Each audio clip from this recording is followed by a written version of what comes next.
أهل الكبرياء والعظمة وأهل الجود والجبروت وأهل العفو والرحمة وأهل التقوى والمغفرة، أسألك بحق هذا اليوم الذي جعلته للمسلمين عيدا ولمحمد صلى الله عليه وآله ذكرا وشرفا وكرامة ومزيدا، أن تصلي على محمد وآل محمد، وأن تدخلني في كل خير أدخلت فيه محمدا وآل محمد صلواتك عليه وعليهم، وأن تخرجني من كل سوء أخرجت منه محمدا وآل محمد صلواتك عليه وعليهم.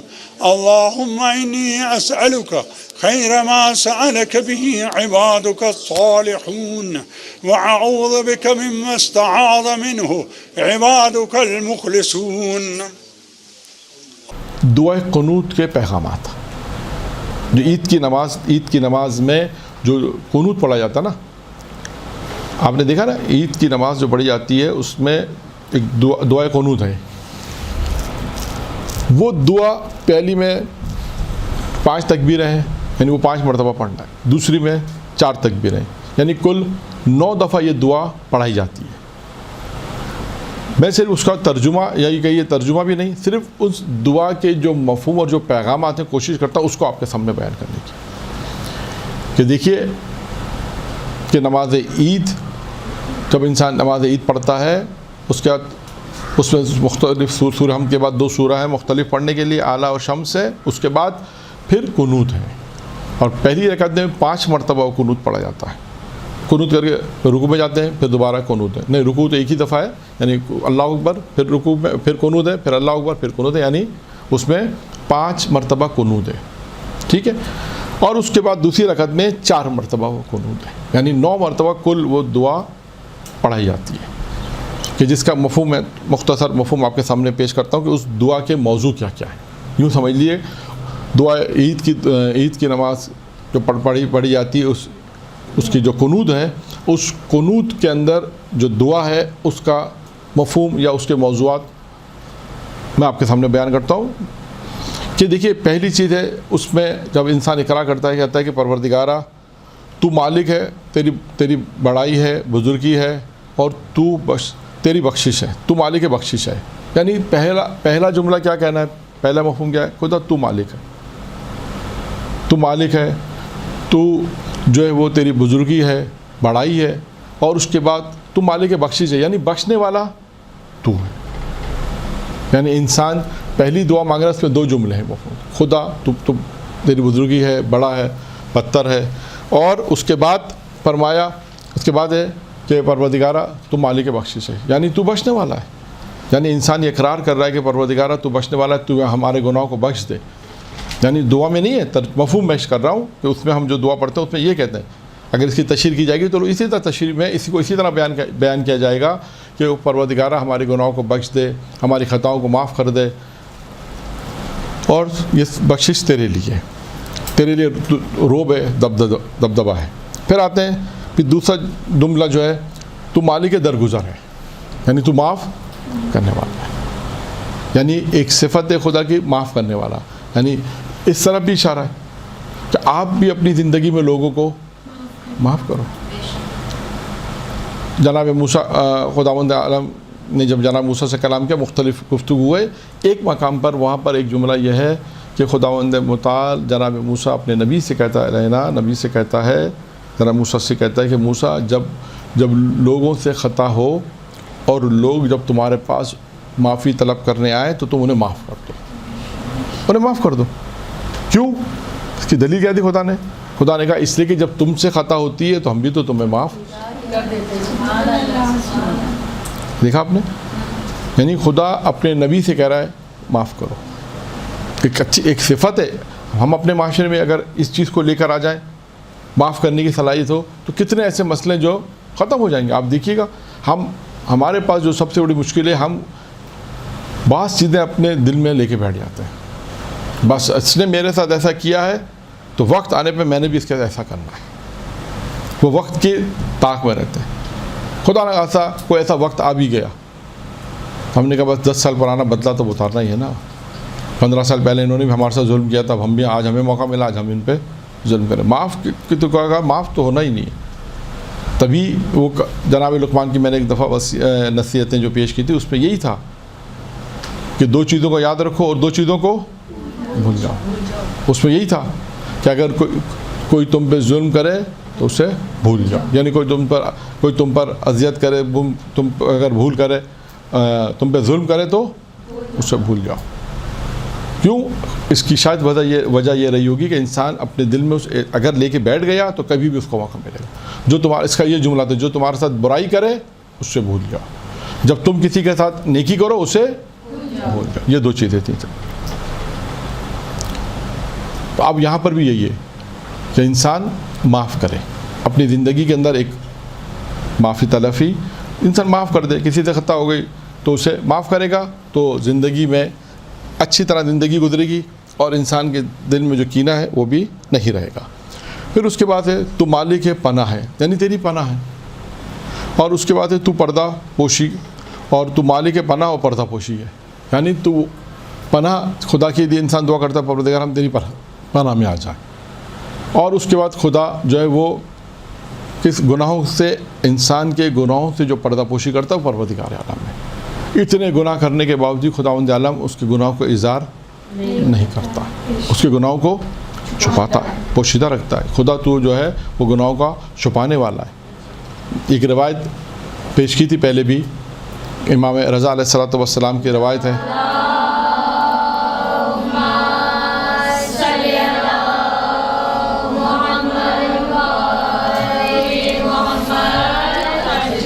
کہ جس میں امام رضا علیہ السلام نے فرمایا کہ مومن کا ایمان کامل ہو نہیں سکتا جب تک اس میں 3 صفتیں نہ.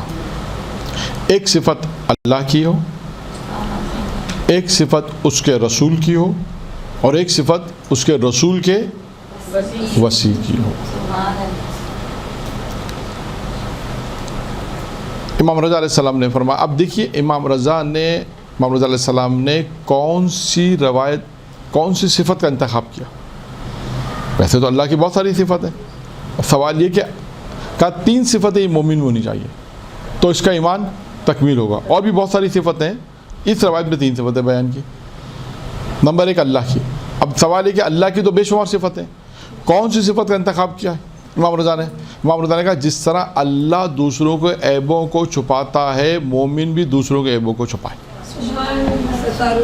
ہاں اب آپ دیکھیں ہم تو اس کا برعکس کرتے ہیں.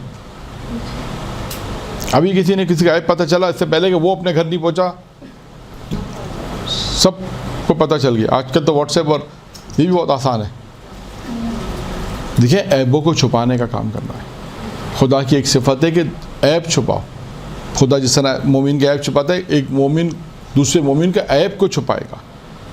خدا نہ خاصا ایسا نہ ہو کہ ہم کسی کے عیب کو بیان کریں. اچھا اب یہاں پر غلط فہمی نہ ہو, ایک اور نقطہ بیان کرتے جاؤں کیونکہ بات آدھی نہ رہ جائے. رشتے کے معاملے کے اندر اس چیز کا خیال یہ نہیں کرنا. اگر خدا نہ خاصا کوئی آپ سے کہتا ہے کہ وہ فلاں کا لڑکا ہے, آپ کو پتہ ہے اس میں عیب ہے, آپ نے کہا عیب, مولانا نے تو کہتا ہے عیب بتانا صحیح نہیں ہے, تو یہاں پہ عیب نہیں بتانا چاہیے. یہاں پہ بتانا چاہیے. ہاں واجب ہے.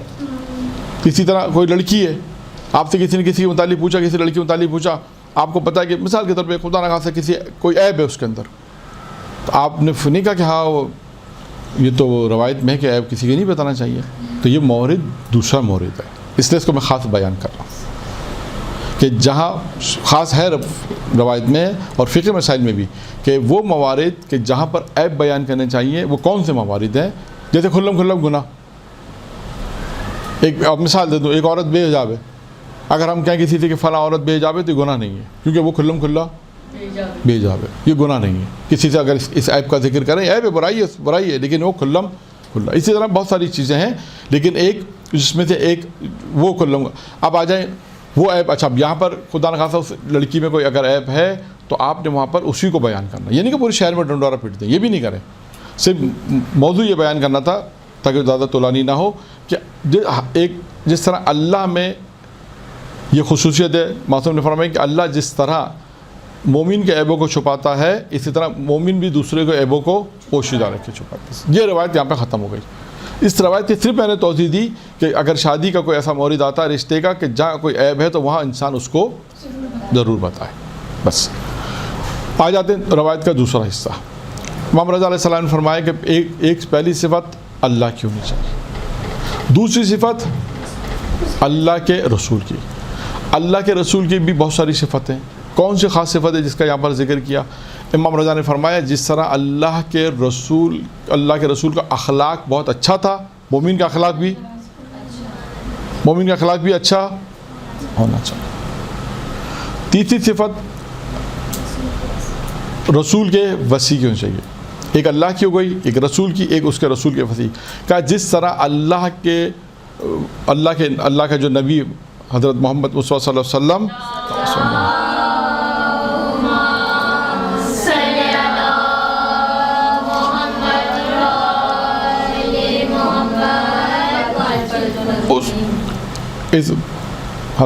اللہ کے جو وسیع, اللہ کے جو نبی ہیں پیغمبر اسلام, اس کے جو وسیع ہے اس کی ایک صفت ہونی چاہیے. اس کے وسیع کی کیا صفت ہے؟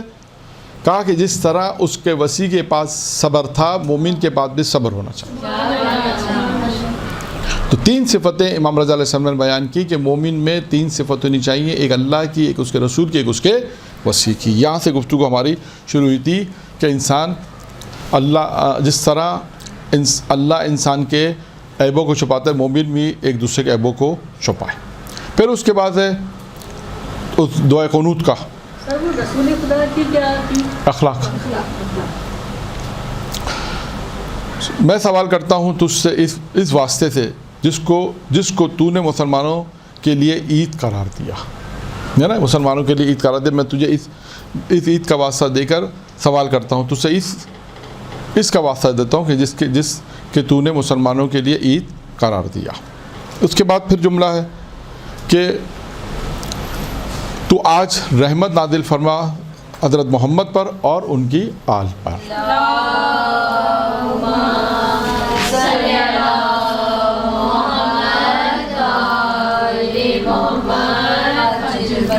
اور دیکھیں یہ دعائے قنوت میں پڑھایا جا رہا ہے کہ اس طرح انسان خدا کی بزرگی, خدا کی بڑائی, خداوند متعال کا اقرار, بخشش, درگزر, پھر خدا کی پناہ, پھر اس کا خدا جس طرح پردہ پوشی کرتا ہے, گناہوں کو چھپاتا ہے, خدا سے واسطہ دے کر, پھر اس کے بعد خدا یہ کہ آج رحمت نازل فرما حضرت محمد پر اور ان کی آل پر. پھر اس کے بعد ہے اور داخل کر مجھے ہر اس نیکی میں جس میں داخل کیا تو نے سرکار محمد کو اور ان کے آل کو. یعنی آپ دیکھیں دعا انسان کیا مانگ رہا ہے کہ خدا, یعنی دعا میں کیا ہے کہ پروردگارہ مجھے اس چیز میں داخل کر کے جس میں محمد صلی اللہ علیہ وآلہ وسلم, درود پڑھے محمد علیہ محمد,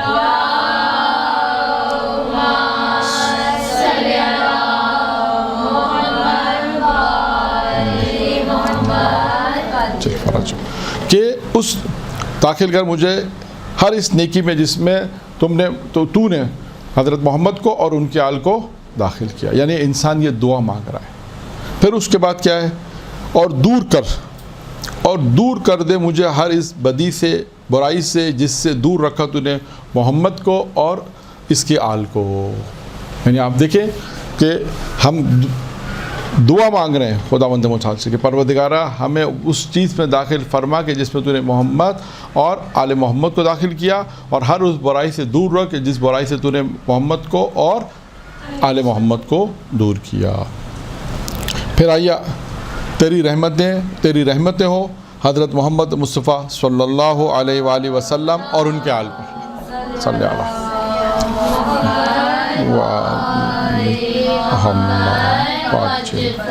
تیری رحمتیں ہوں اس پر حضرت محمد پر اور ان کے آل پر. اس کے بعد ہے میں سوال کرتا ہوں اب آخری جملہ ہے. یہ چند جملے تھے دعا کے کہ اس دعا سے یعنی اس کے پیغامات کہہ لیں, اس دعا کا جو مفہوم ہے وہ میں آپ کے سامنے بیان کر رہا ہوں. اس دعائے قنوت کے جو عید کی نماز میں جو قنوت پڑھا جاتا ہے, میں سوال کرتا ہوں ہر اس بھلائی کا جس کا سوال کیا تجھ سے تیرے نیک بندوں نے. یعنی کیا کہہ رہا ہے خداوند؟